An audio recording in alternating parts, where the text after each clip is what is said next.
नमस्कार मित्रों, अनंत कथा सागर चैनल में मैं डॉक्टर आदित्य पाराशरी आपका फिर स्वागत करता हूं। महाभारत कथाओं की श्रृंखला को आगे बढ़ाते हुए द्रोण पर्व की कथाएं शुरू हो चुकी हैं और आज की कथा में द्रोणाचार्य को सेनापति कैसे बनाया गया। तो चलिए, कर्ण को जब रथ पर युद्ध के लिए तैयार बैठा देखा तो दुर्योधन प्रसन्न हो गया और बोलता है कि कर्ण, तुम्हारे द्वारा इस सेना का संरक्षण पाकर ये सेना सनाथ हो जाएगी। अब क्या हितकर है, क्या उपयोगी है, इसका निश्चय तुम करो। अब देखिए, ध्यान से सुनिए कर्ण क्या बोल रहा है। कर्ण बोलता है, दुर्योधन तुम तो बड़े बुद्धिमान हो, स्वयं ही अपना विचार हमें बताओ, क्योंकि जो धन का स्वामी होता है उसके संबंध में वो जैसा विचार करता है वैसा कोई दूसरा नहीं कर सकता।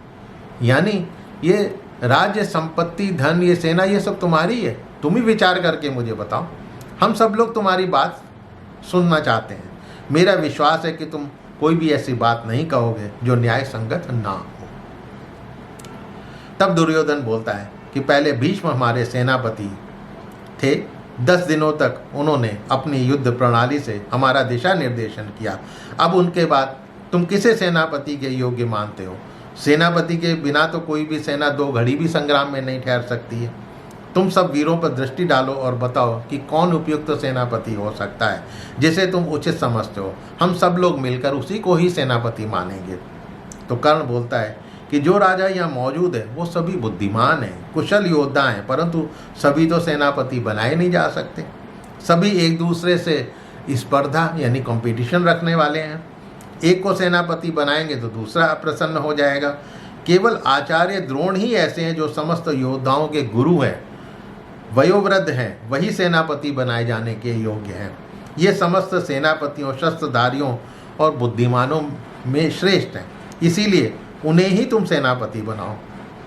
अब ये सुनकर दुर्योधन जो है द्रोणाचार्य के पास पहुंचता है और उनकी प्रशंसा करते हुए उनसे आग्रह करते हैं कि आप मेरी सेना के सेनापति का भार संभाल लें और आपके नेतृत्व में रहकर हम अपने शत्रुओं पर विजय प्राप्त करेंगे। मेरी 11 अक्षौहिणी सेना आपके अधीन है। आप कार्तिकेय के समान आगे चल के युद्ध में हमारा दिशा निर्देशन करें, हम आपके पीछे पीछे चलेंगे। आपके सेनापति बनने पर इस युद्ध में अवश्य विजय मैं प्राप्त कर पाऊंगा। ये बात सुनकर सभी राजाओं ने दुर्योधन का समर्थन किया और जय घोष किया। द्रोणाचार्य ने दुर्योधन से कहा, ठीक है, मैं पांडवों से युद्ध करूंगा, लेकिन मैं धृष्टद्युम्न को युद्ध में किसी भी प्रकार नहीं मानूंगा, उसको मारूंगा नहीं, क्योंकि वो मेरे वध के लिए ही उत्पन्न हुआ है।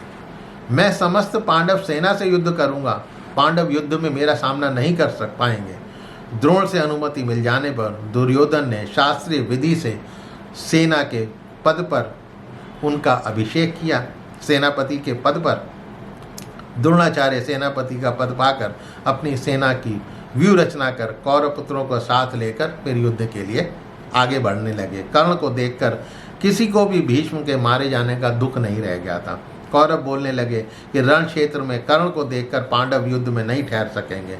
द्रोणाचार्य ने शकट व्यूह की रचना करी थी युद्ध के लिए।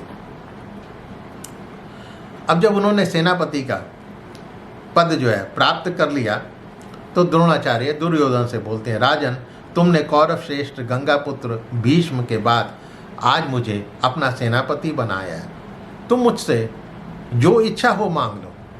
तब दुर्योधन ने कर्ण, दुशासन आदि से सलाह करके द्रोण से कहा कि यदि आप मुझे वर देना ही चाहते हैं तो युधिष्ठिर को आप जीवित ही पकड़कर मेरे पास ले आइए। तब द्रोणाचार्य बोले, युधिष्ठिर धन्य हैं जिन्हें तुम जीवित पकड़ना चाहते हो।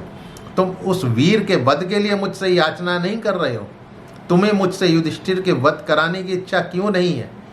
ऐसा तो नहीं कि तुम धर्मराज युधिष्ठिर से बैर रखने वाला संसार में कोई है ही नहीं, इसीलिए तुम उन्हें जीवित देखना चाहते हो और अपने कुल की रक्षा करना चाहते हो, अथवा युद्ध में पांडवों को जीतकर इस समय उनका राज्य वापस देकर अपने भ्रातृभाव का उदाहरण प्रस्तुत करना चाहते हो। द्रोणाचार्य के कहने पर दुर्योधन अपनी भावनाएं छिपा नहीं पाया और प्रसन्न होकर बोला, युधिष्ठिर के मारे जाने पर मेरी युद्ध में विजय नहीं हो सकती है, क्योंकि युधिष्ठिर का वध हो जाने पर कुंती पुत्र हम सभी भाइयों को अवश्य मार डालेंगे।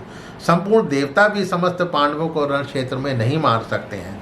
यदि युधिष्ठिर को जीवित पकड़ लिया तो और उन्हें पुनः हमने दोबारा से जुए में जीत लिया तो उनमें भक्ति रखने वाले पांडव जो है पुनः वन में चले जाएंगे। इसी कारण मेरी विजय दीर्घ काल तक बनी रहेगी। इसीलिए मैं कभी भी युधिष्ठिर का वध करना नहीं चाहता।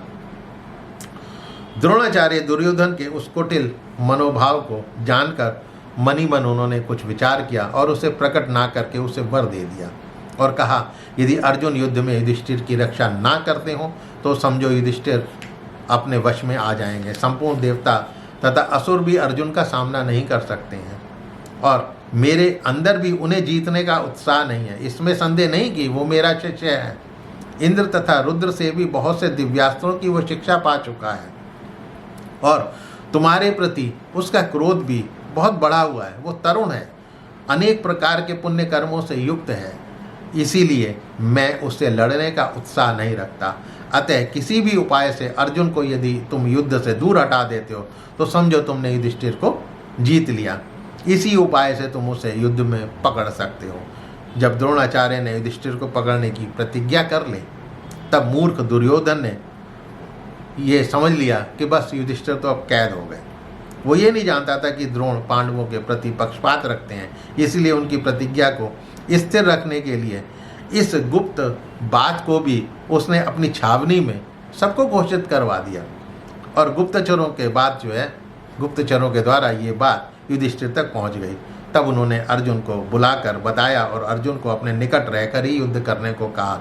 अर्जुन ने युधिष्ठिर को उन्हें ना छोड़ने का आश्वासन दिया और कहा कि मेरे जीते जी द्रोणाचार्य आपको नहीं पकड़ सकते।